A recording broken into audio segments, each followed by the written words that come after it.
Good morning, good afternoon, good evening, wherever you may be. I'm Steve Nathans-Kelly, Editor-in-Chief of Streaming Media and the Chair of Streaming Media Connect.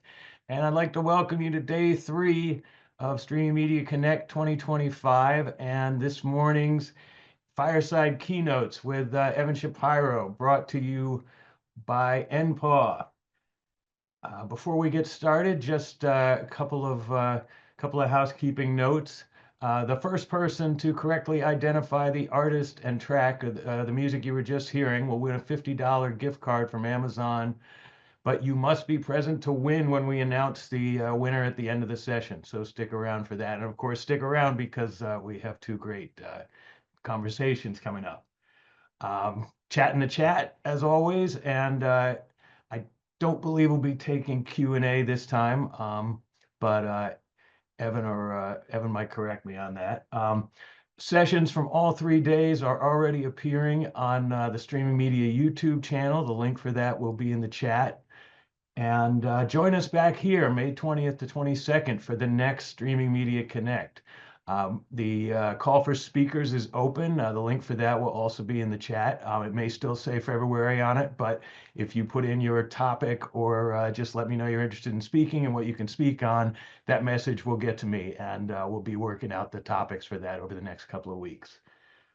And so without further ado, please, I'd like to welcome to the stage the media cartographer for the multiverse, Evan Shapiro. Welcome. Thanks so much, Steve. It's good to be here. I don't know how all you people know the names of those songs. I can't name any of them ever. I'm always embarrassed how bad I do. But put those in the chat there. We have two great conversations with two pretty interesting thought leaders coming from different aspects of the streaming universe. One is coming from the point of data, and the other is coming from the point of cinema, which is, I think, an entirely new take and something I think everybody's going to find interesting. So stick around. Thanks, Steve. I'm going to bring to the stage our first guest, Bruno Geiner. Bruno, did I just say your name correctly? No, but I forgive you. How do you say your last name? Gina. Gina. Thank you. Gina. I'm Shapiro, so I take that seriously. So what I find say again? I believe that people take yours wrongly sometimes as well. Yeah, that's exactly. Okay. Thank you very much. So I love npaw. I like the original name, Nice People at Work, and I think in my conversations with you, I found that to be true. You are a nice person at work. I don't have to work with you. Nice. But you're also doing stuff that I find incredibly interesting. And by the way, probably the single largest pain point. So I have clients I consult, and one of the single largest universal pain points that media companies, especially traditional media companies, but all media companies seem to suffer from is knowing what they have from a data standpoint, knowing what they have, knowing how they can use it, using it correctly, asking the right questions, and then producing the right results. And that's basically what your team does. Is that correct?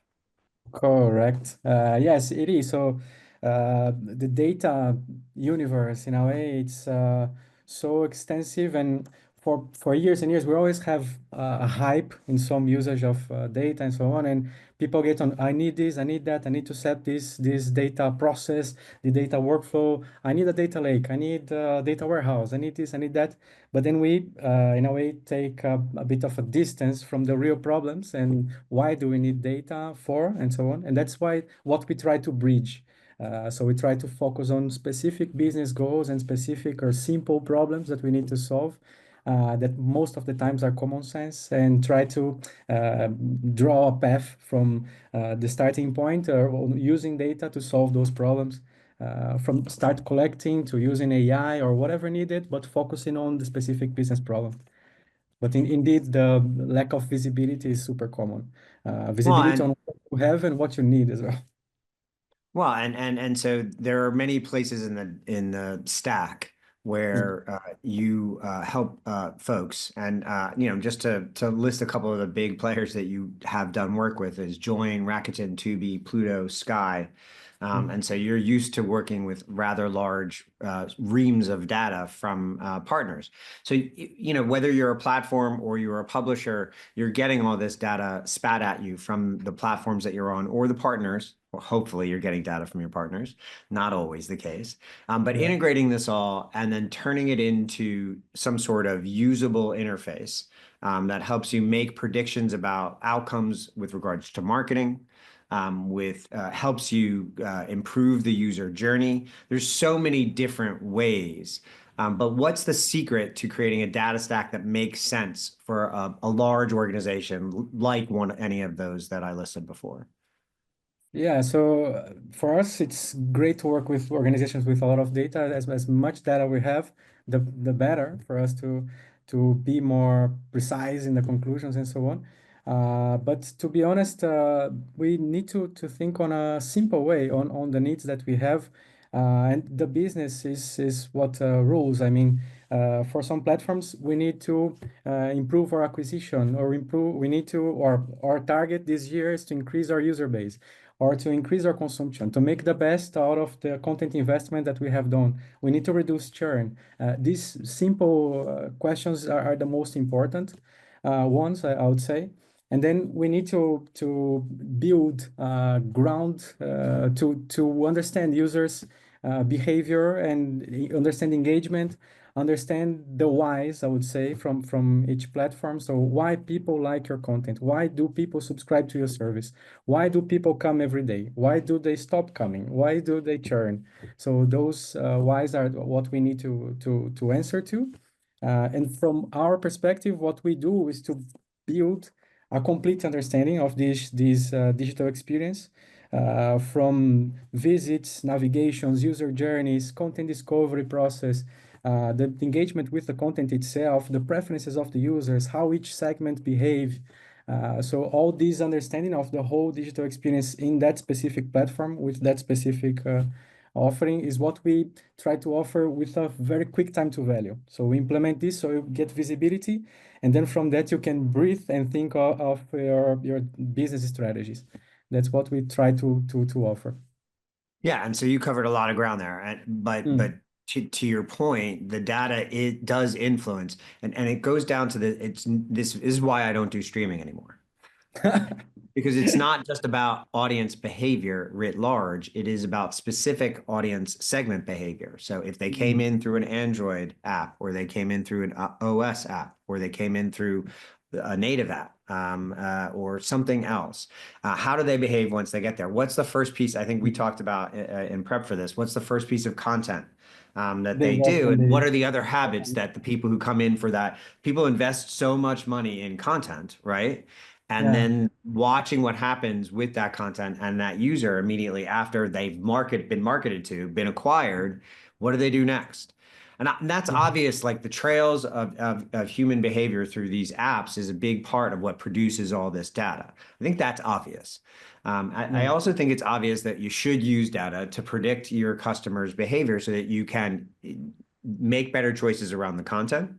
Yeah. Um, identify glitches in your technology where there's too much buffering and you're losing customers in the first 50 seconds in their Yeah. visit because they're waiting Yeah. around too long.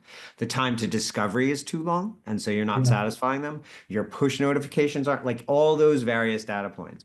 What's the Yeah. major blockage? When I talk to somebody, I was just talking to a very large MVPD who also does some telecom business as well. So they have millions of customer relationships.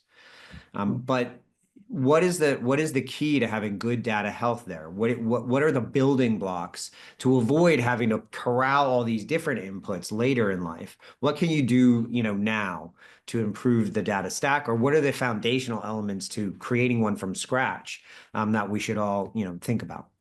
Yeah, so I would say that democratization of the access to the data in the Mm, organization, but this coming from a unification of the usage of the data. So we cannot have anymore like a guru department that people go to request a report, and then based on that report, I take my actions on my specific department, and then another department does the same, and so on, without a unification on this understanding. So this is a huge problem. Like when we purchase content because of some reason. So we have a market view, we understand our audience, we buy this because we believe this will work. But then gets a disconnection from how we promote this content, how we offer this content, how we surface this content in the platform, how we support each of the segments that we are targeting. So this needs to be unified. So when we purchase content, we need to tag this well. We need to have a catalog with good metadata. This is super basic. But then after that, our marketing team needs to understand from our audience which categories to promote to each part of our audience. Then how to measure that. And all these let's say actions needs to be unified.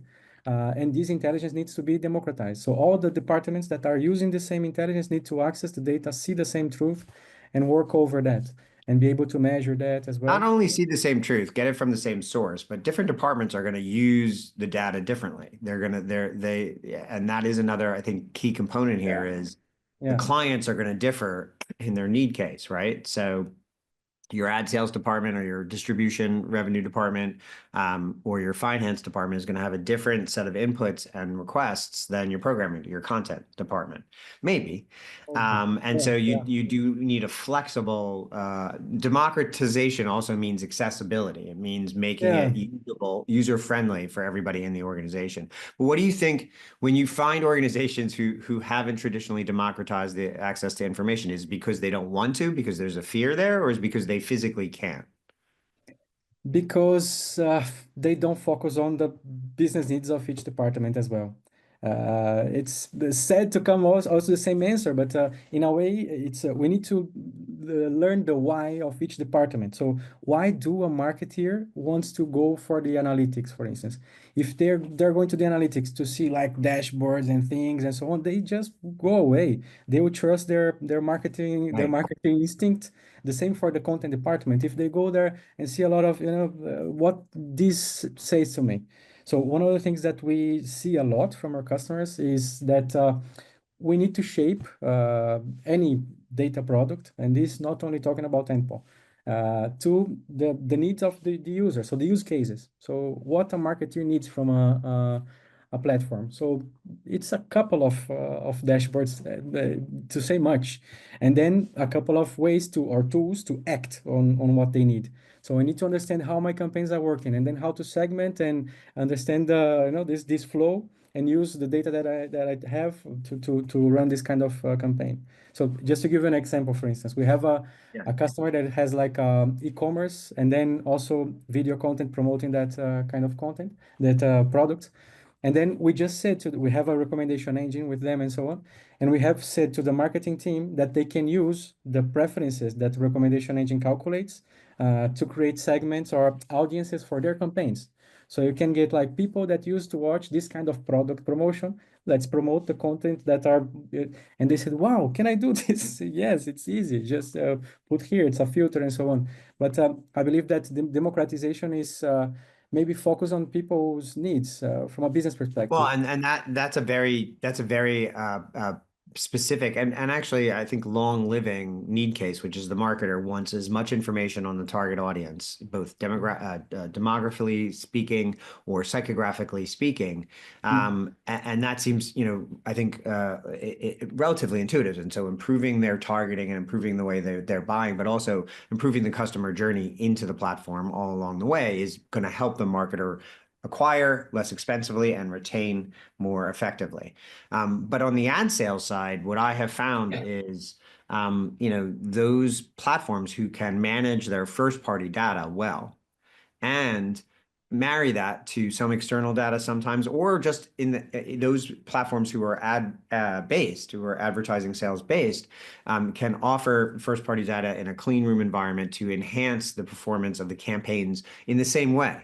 So you said you can target this consumer who likes this show, but we Yeah. also understand that there are other targets on there from consumer behavior, and it does seem to me that in a system where advertising is going to become increasingly important to streaming platforms over the next few years, or maybe forever, because we forgot about advertising when we went subscription only for some reason. We lost our minds and now regained our Yeah. sanity, and we're now suddenly deciding to sell advertising on these platforms again. But the thing that most of these platforms really need to do better in comparison to the big walled garden is manage their content and offer their content to their partners in a safe way that Yeah. enhances and improves the outcomes of the campaigns of the partners that they're working on. Are you Yeah, working on stuff absolutely. like that usage as well? Yes, yes. For ad sales, we have been supporting that for a while. And to be honest, pretty recently, we started to get new requests on, hey, I wanted to know how my conversion is working, or my CTR is working with this specific segment that this marketing team has built. Can you measure that? Yes, we can. Or I want to know for which content this type of ad converts better, and so on. So this type of request is coming more and more. But we see that it's an area that was like left there, and let's trust what's being offered automatically to the users and so on. And right now there's this concern for a lot of things, regulation as well, on Sure. how do I use better my first party data. So how do I use better the segments that I know? How do I use better the leverage that my content gives to knowing this audience and so on? So this kind of cross understanding of audience and content towards ads, we are seeing a lot as well.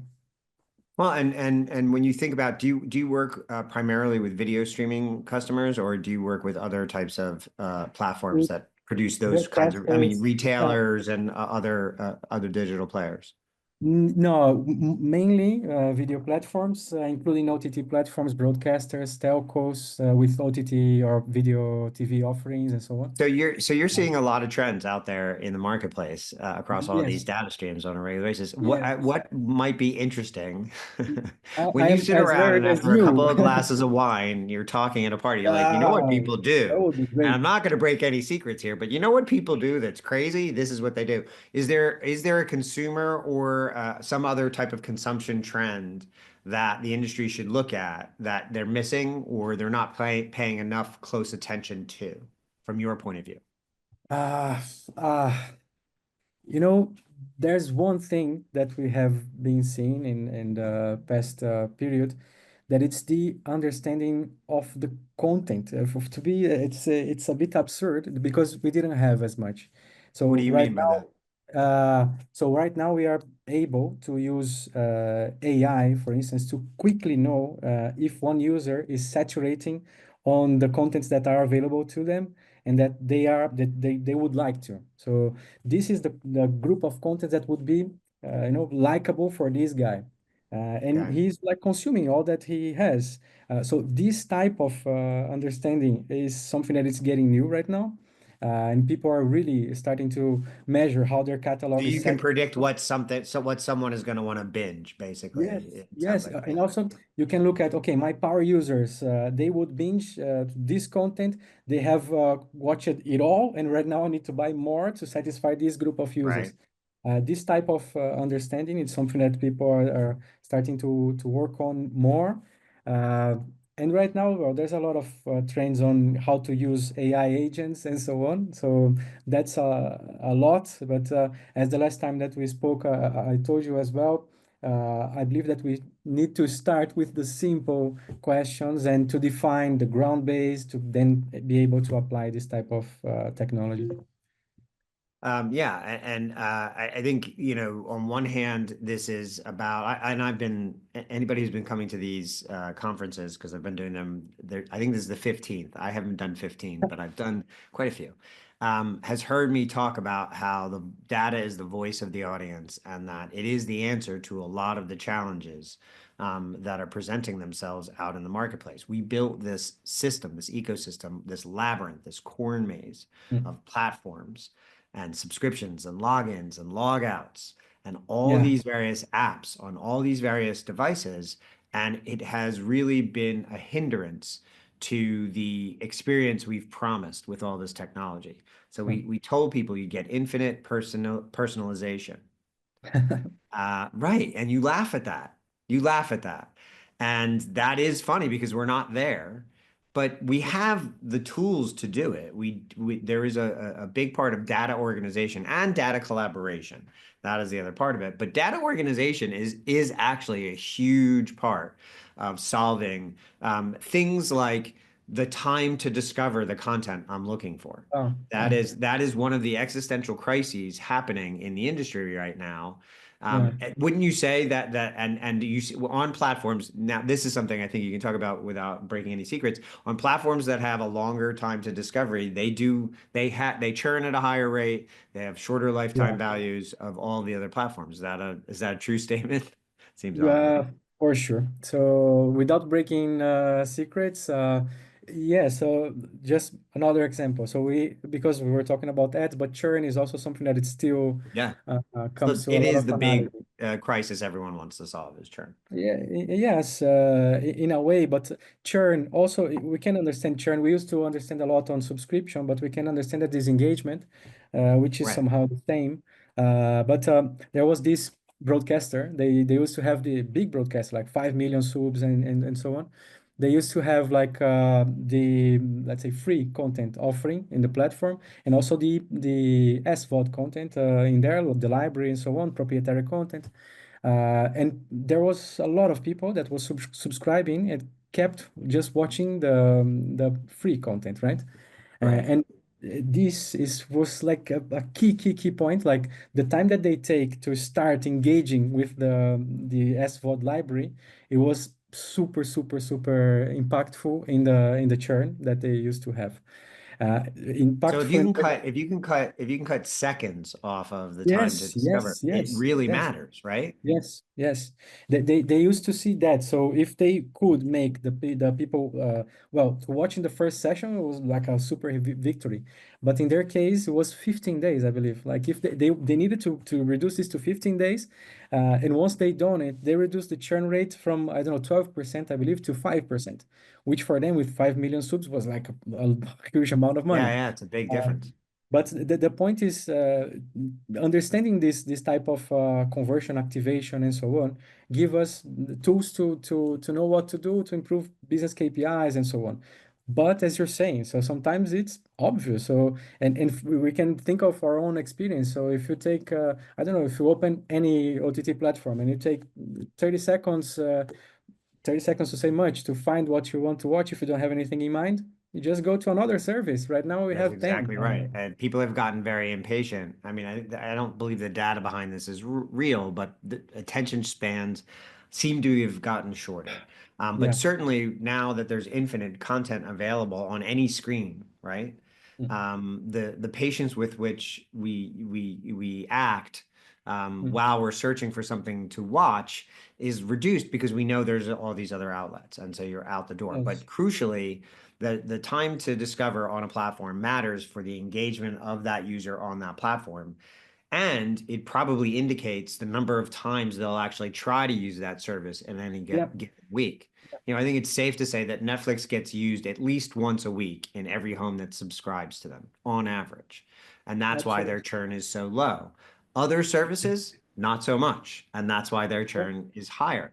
But if you can predict why they're not touching your product more often, you'll Yeah. be better able. And again, this seems obvious, but seconds in this whole continuum really do matter. Things like, 10 seconds versus 20 seconds in discovering something to watch on your platform, but also, the ease of finding the things that I've watched before. And then on the other end of things, the radical personalization that we talked about that makes the ad experience better for the consumer and for the advertiser as well. I'm matching this up with consumers who want to buy these products, Yeah. not just a scattershot, shotgun approach to everybody on the platform. Absolutely. And the better Absolutely. off your data is used, the more accurate that targeting will be. I don't get annoyed, to be honest, with personalized ads.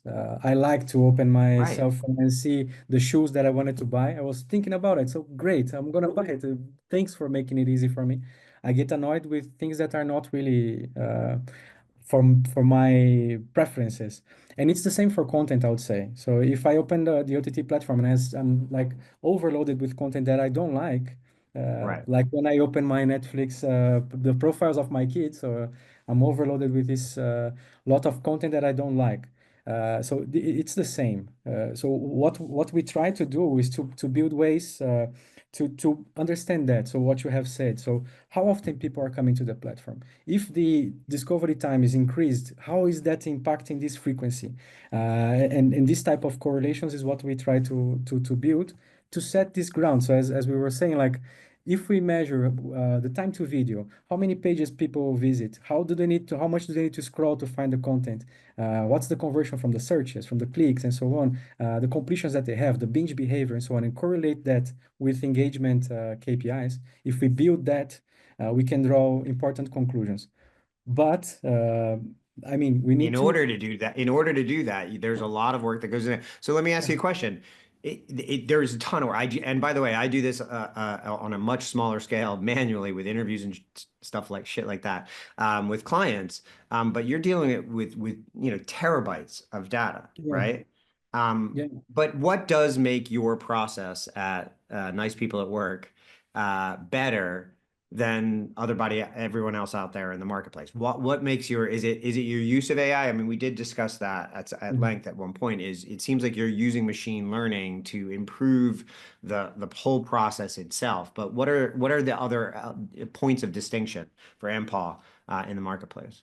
I would say that's by nature, and that's a good question because we are a company of video experts with very data experts, a group of techie data experts. So everything that we build is focused on video. So in a way, our products are ready to give you tomorrow. What tomorrow I wouldn't say it's a lie, but we are ready to give you next month what Netflix took 15 years to build. So we Right. have already the measurements, the algorithms to calculate it, to You have generate. a huge cache of data yourself already on total usage that. And more than data, we have like the intelligence. I would say that the use cases are built. So the analysis that you need to do on the time to video and this content discovery analysis, we have this built.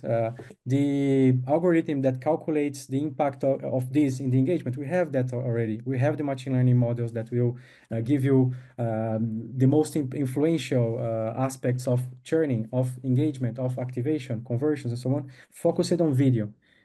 So what we have as a differentiator is this capability to accelerate your data-driven operations in a way and to set the ground to use AI. We also have our own AI, generative AI, LLMs, and so on. So to specialize on what we have learned from our experience. But first, we need to set a good ground or establishing product analytics, content analytics, audience analytics, and so on. And then we can use AI to improve business. Yeah, and I think, ultimately, if you're not leaning into data, I mean, I think the first thing I tell every client to do is improve your data stack. If Yeah, just to improve your marketing spend, reduce your own costs, really get a feel of the engine as it revs. And the best way to do that is to have a high performance data stack, especially if you're a streaming service and it's pushing all this data at you. How do you discern it? And how do you do it yeah, in real time in a way that has actual impact versus confusing the hell out of you? So thank you, yeah. Bruno. It's been great chatting with you. Same, Nice to meet same. you. You seem like a nice person at work. So I well-named am. company. I'm better with a glass of wine. Okay, we'll have to do I that. hope you discover that soon. Okay, yeah, me too. Thank you so much. And then let me Thank bring to you. the stage my friend, I think I can say, and we'll see what she says when she comes to the stage. Catherine Sullivan, who's the president of NCM, National CineMedia. How are you? I'm good. And yes, I would definitely consider you a friend. So Well, well I said. Well appreciate said. that. I don't know if you Thank you watch for having me. Oh, yeah, my pleasure. Thank you. I don't know if you've ever seen Conan or heard Conan O'Brien's podcast, but Conan O'Brien has a friend, and everybody has to say how they Yes. feel about having Conan O'Brien as a friend. So I'm glad to hear you are my friend. We've known each other a while. You've worked in big agencies, you've worked at Disney, you've worked at a number of big media companies. But I want to get right to this. When you went here, you and I had a conversation. And I said, explain the platform to me. And you said, I see it as a streaming platform. Yeah. And I'll be honest with you, when I told Steve that I wanted to have you on this platform, he's like, "How is movie streaming?" I'm like, "You will see." So Yeah. what is the thesis that makes movie theaters streaming as opposed to the streaming service I have in my home? Yeah, it is truly. I mean, I will tell you, you're not the only one. When I first got here, a lot of people were like, "What are you What the doing?" fuck are you doing? Yeah. Yeah, exactly, exactly. And I was like, "Well, let me tell you something. I get it. People truly forgot about cinema during COVID, writer strike. I mean, there was just like an onslaught of things, and a lot of marketers and agencies sort of left the industry for dead. But Right. when I first started talking to them about joining the company, when I started looking at the actual data, I was like, wait, let me get this straight. So your average age is 30. Your diversity factors are 62%. The US pop is only 42. I'm like, so I have sight, sound, motion, 50-foot screen with the most premium content in an environment where I have your full attention. I was like, wait, why are you not in this premium video category? I'm like, that makes no sense to me. And having just come from an agency, one of the biggest things, one of our hopes were, as we kind of went through COVID and we watched streaming totally take off, what we thought would take 5 years took 5 minutes for it to become, Right. fully, engraved, Well, where we because it all, was as you accelerated by said, COVID. right? Yeah. Right. Oh yeah, COVID just sort of like you just went from here to here. And going back to those days, I was like, but the hope was, right, that you're going to get this young, affluent audience. And quite frankly, it was just, I'm going to go from here to here. So all the linear just decreased at a much faster capacity. It grew. But at the end of the day, as we all know, less than 15% of that big swing of movement from linear to streaming actually has ads in front of it. So it also created a bigger Right. issue Right. for It's marketers, funny, for agencies. you had the ComScore Yeah. thing, that report that I did with them on ad time delivery in one of your presentations, and I was like, oh yeah, so you get it, you get the I know conundrum. I got it because what I saw firsthand with a lot of our clients was that the over frequency, the Right. lack of targeting ability, forget about the local piece of it, but like all of it just was, a hot mess. And part of it was how fast it grew and how quickly. Like the technology still needs to, probably catch up in some regards, but truly I was like, wait, every dollar you put in cinema is incremental to whatever you're doing. Like the youngest streamer is still 47. Even Right. when you look at the NFL, the biggest behemoth of the world, their average age is 55. So if you just move your money and have us as part of that streaming plan, you will reach the Well, consumer that you actually need. yeah, so there's a lot to unpack there. I mean, the first and foremost thing is to basically take the movie theaters out of the outdoor mindset. Oh, Um, 100%. and that's where most agencies will place, it's out of home, so it's OOH, Right. right? Right. And so that's the budget that I pull it from. But because I think the key connection is the same intellectual property that traverses all the streaming platforms in the home, YouTube, Netflix, Max, Paramount, all the rest, Pluto, Tubi, and the rest. Most of that is also going on your screens. The Correct. huge difference here, and you do have an advertising product at the key element, key moment in the movie going experience. But the key here is that unlike at home where you're on your phone or in the bathroom, or doing something else, they're all facing forward in a dark box watching the screen, and you are going to be there in the last moments before Wicked or before Spider-Man or before the movie that they turned an event into seeing. So there's the level of engagement here is beyond just watching. I've chosen to be at an appointed place and You've spend money opted to in. be there. Correct. You have opted in. You literally said, not like I'm sitting on my couch and I don't know what to do with myself. So I'm on my phone, I'm clicking through, I'm going to pick something. And I'm, to your point, multitasking the whole time. People are choosing the time, the theater, they're grabbing their friends, they're going to make it into an event. The fact that they're willing to get off their couch, take whatever mode of transportation to get to that theater, those people in general, and there are of this 18 to 34 group, they're the ones who are going to spend more because they're already starting to spend more. They're Right. spending It's 10 to $12 proven. to They're still already, buy. And yeah, right, right. and then they're going to still buy some popcorn and get their soda and do whatever, but they're making it into an event.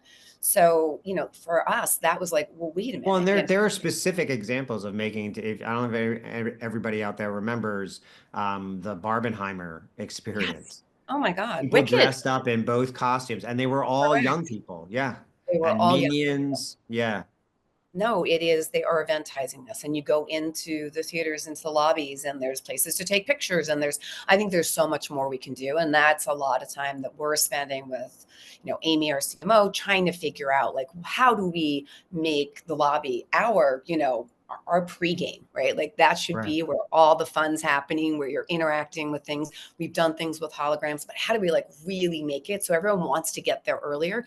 We're working with the creator economy. We've had a bunch of success with them as well, trying to get them to be in there, knowing that our audience really matches up nicely with them. So how do we get them not only on the big screen, because who doesn't want that, doing all of their, creator stuff on their iPhone, want to then be on a big screen, or their Android, right? You want to be on that big screen as well. So how do we get them in theater and create more excitement? So there's so much to do. And the fact is they want to do, and regardless, even last year when I started here, not just us, but every third party literally had the theater down 24% because of the writer's strike. We were down 3%.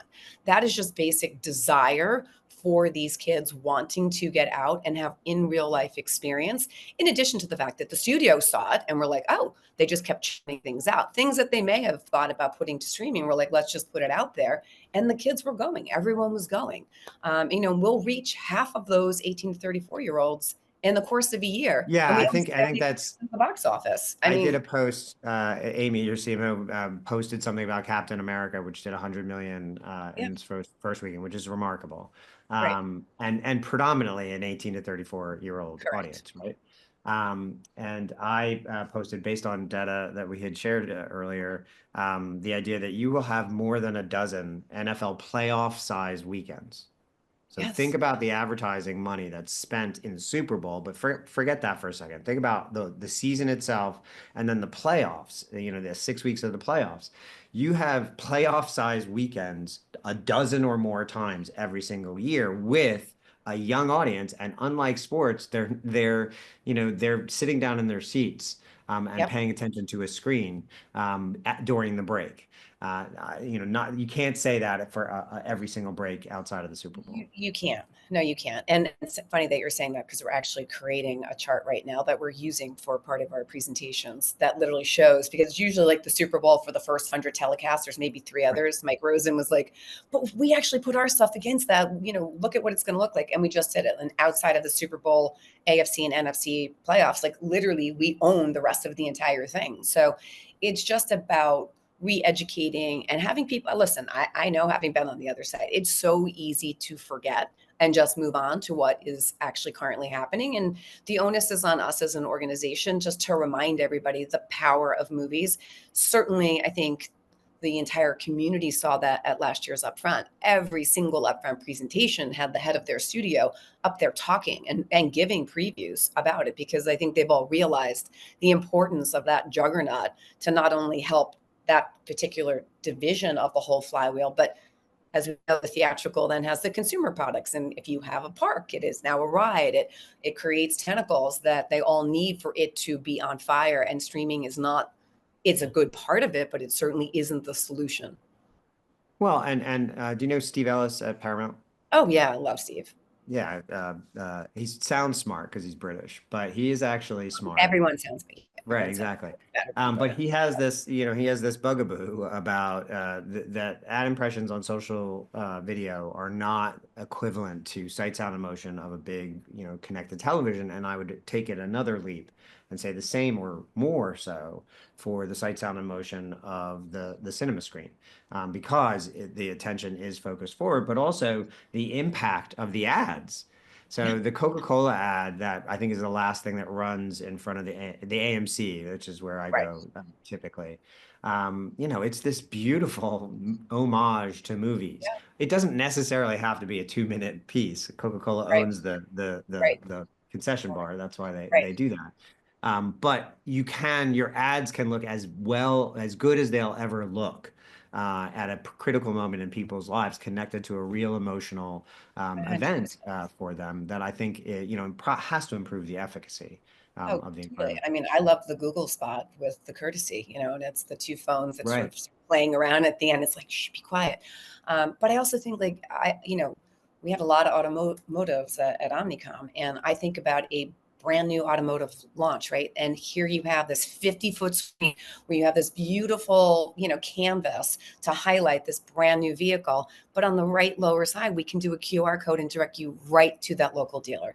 We can do that on retail. So talk about collapsing the funnel. Right. And A lot of your advertising is locally oriented with a Yes. national brand Oh tied my in. God. Our ability to do local, and that is the other thing, is like bar none. Like nobody can do local and nobody has the resources that we do. And Manu Singh and her team, she's our head of all of our innovation and all of our anything innovation wise that we're doing in insights. So she has built up AMX in a way that our platform, we're really democratizing all of our information across and working with whoever you want to. We just want everyone to have the same data that we do.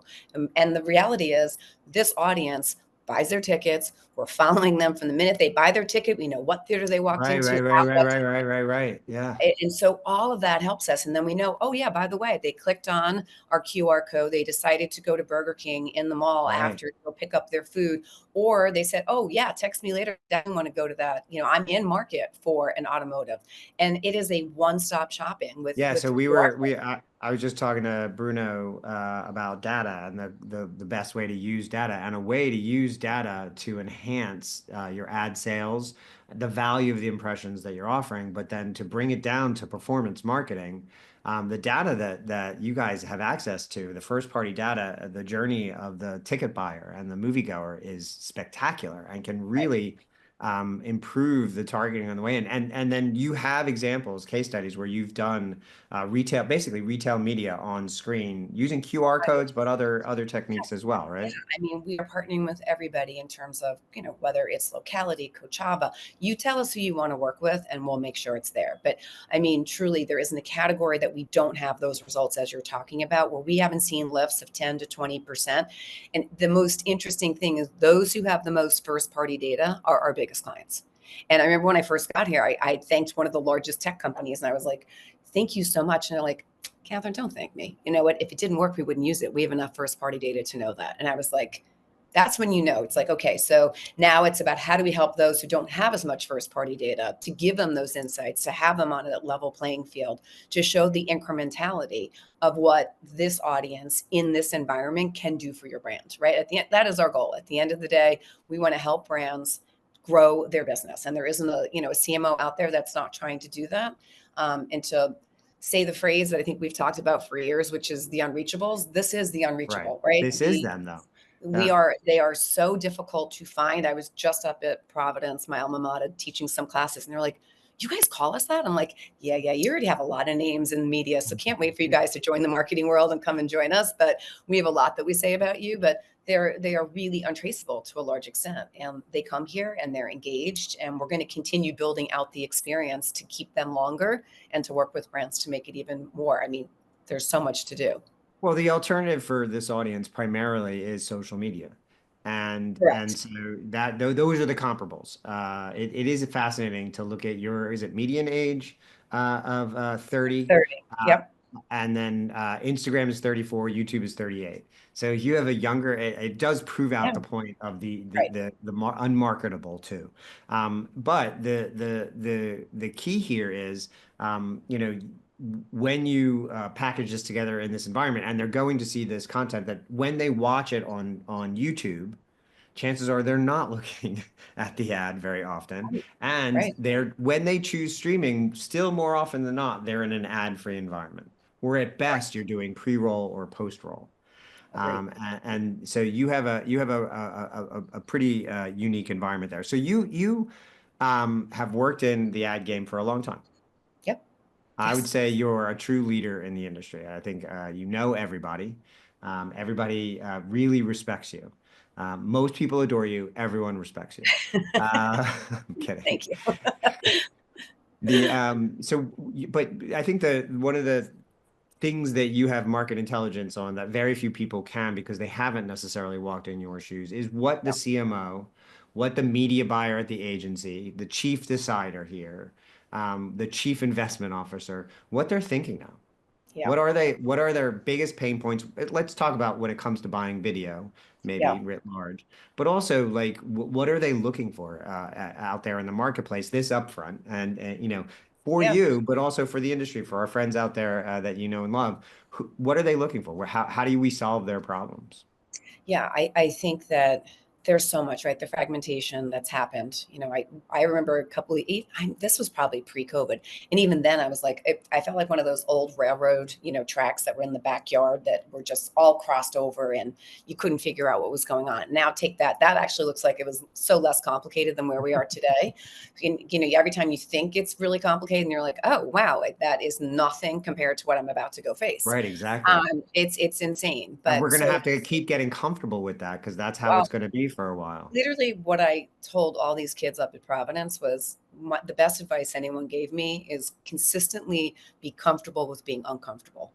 And the minute you become complacent is the minute that, you know, AI will probably eat your job. So That's like exactly right. constantly get out there and think. So critical thinking is important, and what works 6 months ago probably won't work 6 months from now, right? So you constantly have to keep iterating, which is why I appreciate Manu's team so much, to just constantly looking for new partnerships and how do we get better? How do we have better data? So to truly, what I think is the biggest hurdle is that fragmentation for buyers, for, you know, CMOs.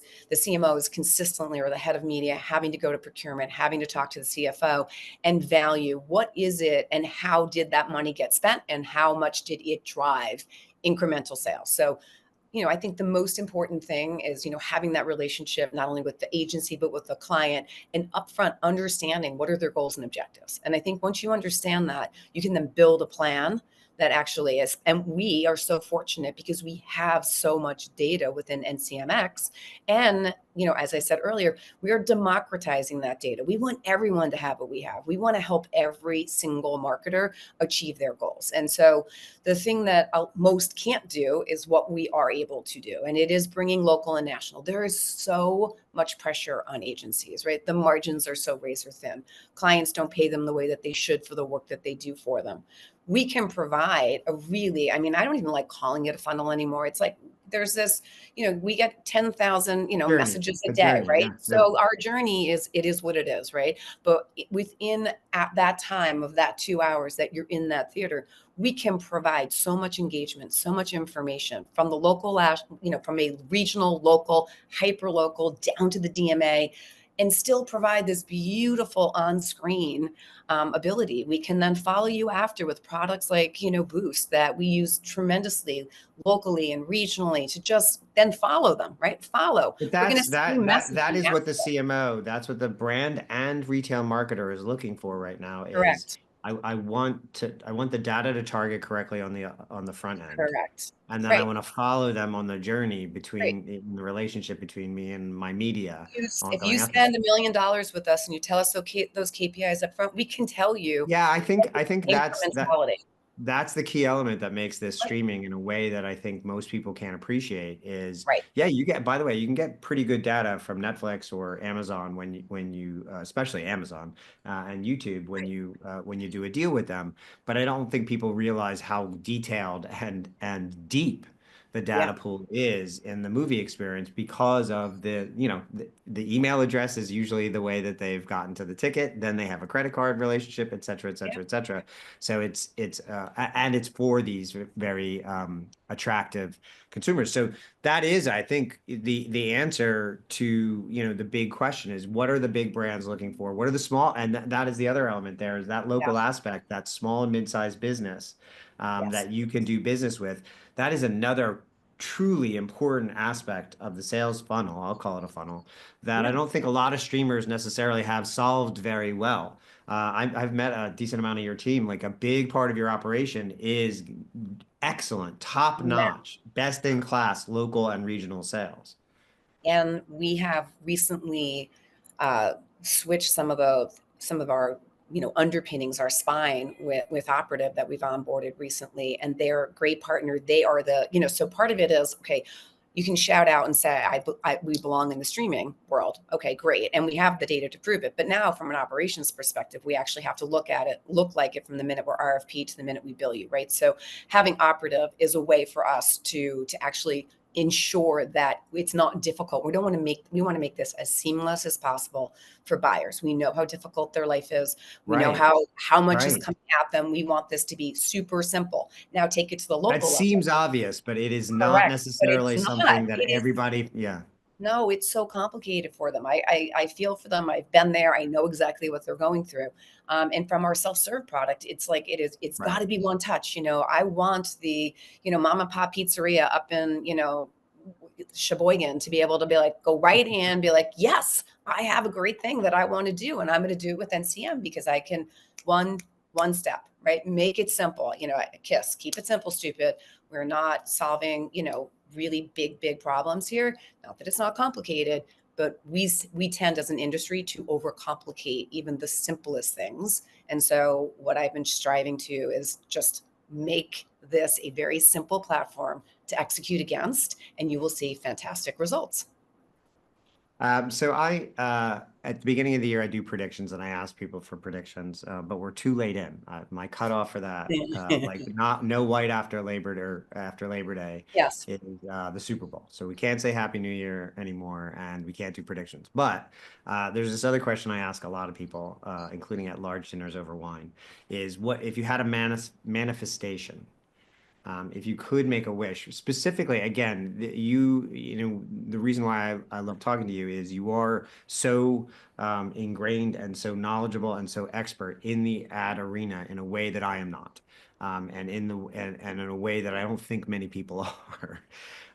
If you could make a manifestation, if you could wave a magic wand, and improve one part of the advertising economy or advertising industry over the next year, what do you think that would be? Oh, our biggest issue is still and I'm going to speak from our clients because again, it's their money, right? It is their money. It is their money.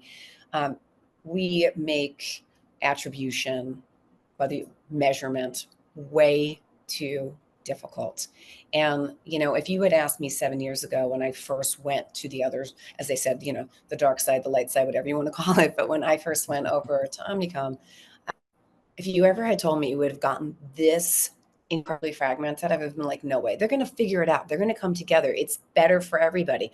But quite frankly, because of the platforms, everyone else feels so disadvantaged. So they're coming up with their own measurement solution, their own attribution. And it just makes it really complicated. It's very hard for a marketer. It's hard for the agency to stitch all that together with all these different data sources. So I don't think that waving a magic wand, if I could create something, right? And I don't mean this is nothing like a shot on Nielsen, but it should be more than just age demography at this stage in 2025. We should be able to do better than that. But alas, here we are. We're still talking about it. But it is being able to drive tangible results for clients so they truly understand how their media is working. And I don't think you and I have discussed this. Well, my theory to improve that is to take everybody who isn't the big walled gardens and have them create a coalition of data. Yes. Well, they started to do that, right? There's OpenAP. There's things that we've tried to do over time. Somewhat successful. Not everybody contributes. Correct. You need everybody to be on the same page. And it's really, if some of the bigger clients force it, it would happen. Right. I do think that. Right. That's exactly right. I do think it's an agency brand side. If P&G said, this is what we want. Right. Yeah. AT&T, Amazon, if they're all take Amazon aside, but that's the other part, right? They're now spending so much money in advertising. Some of these big tech companies are some of our biggest clients. Yeah, of course. Amazon and Google are two of the biggest spenders. Correct. And they know that, by the way, they also know that we work. So, which is why they spend money here. Strangely enough. But yeah, it would be measurement. I still think that's the biggest hurdle. And that's why we spend so much time trying to work with literally everyone from, TransUnion, VideoAmp, Snowflake, whatever you all want, like we're here. We are here. Well, that flexibility is a big part. And I think it shows your vision of the industry, which is let's stop fucking around. Let's just get this done. We all work with everybody at this point. Correct. Right. And everyone worked right. And strange bedfellows to a large extent. Like bring it all together, you know? Yeah. I'm totally open with that because Yeah, so I have to admit, I think I've talked to you about this. I've been buying movie screens for like 20 some odd years, 25 yep. years. I did a campaign for Chicago, the show that's still running on Broadway when it launched. And I did a lot of stuff. Did a core TV crossover with M&Ms to keep, throw your trash in the trash can and not turn it into a forensic scene. But ultimately, one of the things that best came out of that relationship is somebody who used to work there, John McCauley, sent me a book called The First 90 Days, a long time ago, 20 plus years ago now. And the first page said that half of senior executives who make major transitions fail. So, with that said, how long have you been at NCM now? 8 months.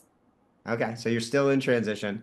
My question to you is any advice for a lot of people in our industry are going through or have gone through or will go through major transitions Yeah. over the last couple of years or in the next couple of years. Any words so as someone who's going through it fresh, Yeah. any words to the wise of transitioning at this moment in time? Yeah. I mean, I would start with what I said earlier, which is you've got to be okay. Being comfortable with being uncomfortable, I think is number one. Like lean into what you don't know. I remember when I first got to Omnicom, the team that I spent the most time with was the enterprise partnership team because they're the ones who were negotiating with Google and all the platforms. And yes, I knew them, but I only knew them from my Disney days, and they were our partner, right? They were underpinning. I really needed to lean in to understand that. The other side I knew like with my eyes closed, and I spent a lot of time with ad tech. Again, it wasn't my specialty, so I think it's okay to say you don't know and this is not your specialty, but you want to lean in, you want to learn. And I think we all have so much to learn because the business keeps changing. It's, every time I put a team together, whether it was at my last job at PhD or here, it's not just diversity in terms of, ethnicity and gender, but it's also about diversity and experience because the problems are fairly complex and you need people with all different types of backgrounds to help solve that and to help really work together. So lean into that, lean into your network, and just don't be afraid to, to raise your hand. Like, I don't know this, but here's how I think I can help you, which is a part of it, right? We can all help each other because even if you're in ad tech, there are still things that they're not getting right that we see, right? And there's a lot that's going on in that space right now, a lot going on in SaaS, a lot going on in media, and all those different experiences that you have. And don't be afraid of them. Don't be afraid to literally take a hard left. Like when I left Disney to go to Omnicom, everyone thought I had lost my brain. They're like, you've never worked in an agency and now you're just going to go. I'm like, it's just the other side of the table. It's going to be fine. Yeah. Like how bad can it be? I mean, it was a Which lot. is so funny because I think of you as an agency person. That's where I met you, and so that's how I think. Right. But you came from the Right. I mean, at studio my side. 30 plus year career, only 7 years of it was spent at an agency. So, but it was at a fairly prominent time when I came in and talked about, and there was a lot of change going on in the industry at that time, as there still is. So, those would be my advice. And I always say That's anyone great needs advice. And I will say, I mean, you have pivoted numerous times, and you are very clearly comfortable being uncomfortable, and I think that's why you've been able to adapt to the marketplace, and continue to succeed. It's really impressive. I thank you so much. For actually admitting that you're my friend at the beginning of this session. It's now recorded and will be up on YouTube, so it must be true. And for spending the time with us today. Thanks so much. Thank you, Evan. Take care. Steve? Oh yeah, this has been great. Thanks so much, Evan. Thanks, Catherine. Thank you, Bruno. Thanks to all the nice people that work here today, and especially to npaw itself. It's a great conversations. And before we go, just a couple of things. The music you heard as we were walking in today was Action in Memphis by Johnny Pearson, and congratulations to Lucas Sanchez for correctly identifying that. And join us back here at 11:30 Eastern Time, 8:30 Pacific, and whatever time it is where you are, Evan.